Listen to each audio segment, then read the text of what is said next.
মুর্শিদের দরবারে গিয়া কি পেলেন? অনেকের প্রশ্ন, মুর্শিদে কি দেয়? জগতের মানুষ যা দিতে পারে না তাই মুর্শিদ মুরিদকে দেওয়া থাকে। জগতের মানুষ কাউকে ইমানদার বানাইতে পারে না, কিন্তু মুর্শিদ ইমানদার বানায়।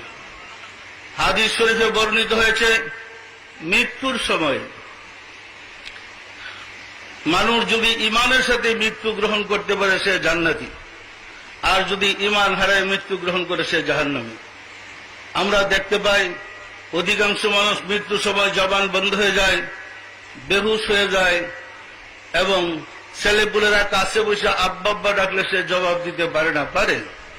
যার জবান বন্ধ সে জবাব দেবে কিভাবে?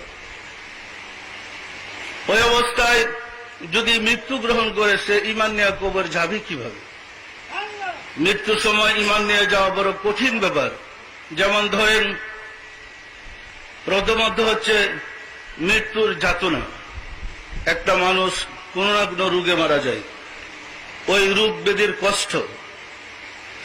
দ্বিতীয় হচ্ছে মালাকুল মাউত মানুষের কাছে, মৃত ব্যক্তির কাছে বাঘের রূপ ধারণ করে আসে। ওই অবস্থায় বাঘের সুরতে মালাকুল মৌতকে দেখলে এমনি তো প্রস্রাব পায়খানা হয়ে যায়। তৃতীয় হচ্ছে ছেলে মেয়ে, পরিবার পরিজন সবাইকে ছেড়ে, ধন সম্পদ সবাইকে ছেড়ে খালি হাতে আমি যাইতেছি, সেই কষ্ট।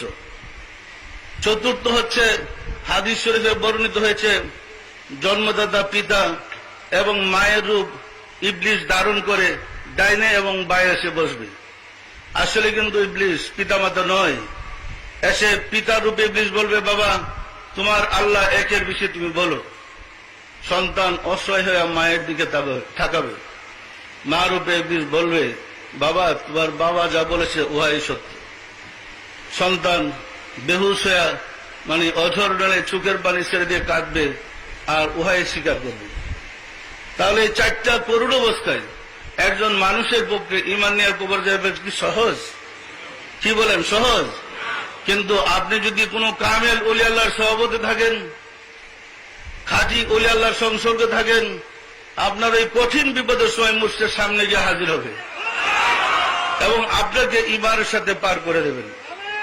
এই পথ ছাড়া ইমান নিয়ে কবর যাওয়ার কোনো ব্যবস্থা নেই। সুতরাং মুক্তি পেতে হলে ওলি আল্লাহদের সংসর্গ ব্যতীত আর কোন পথ নেই।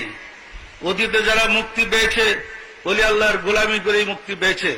তাই আমাদের মাযহাবের ইমাম আবু হানিফা রাহমাতুল্লাহ বলেন, লাউলা সিনতানি হালাকা নুমান, আমি যদি 2 বছরকাল ইমাম বাকেরের গোলামি না করতাম আমি ধ্বংস হয়ে যেতাম।